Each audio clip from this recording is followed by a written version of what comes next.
Hola, ¿qué tal estáis? Bienvenidos. Yo soy María José y esto es MJ Scrap.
Bueno, pues ya está acabado, ¿veis?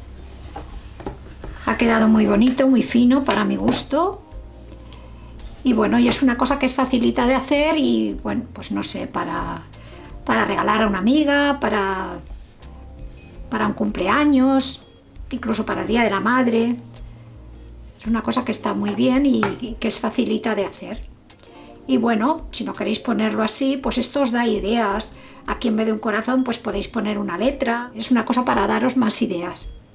Pues nada, si os ha gustado, darle a like, compartir y suscribiros para que YouTube os avise cuando suba más cositas como esta tan cookies. Pues muchas gracias por estar ahí y hasta la próxima. Adiós.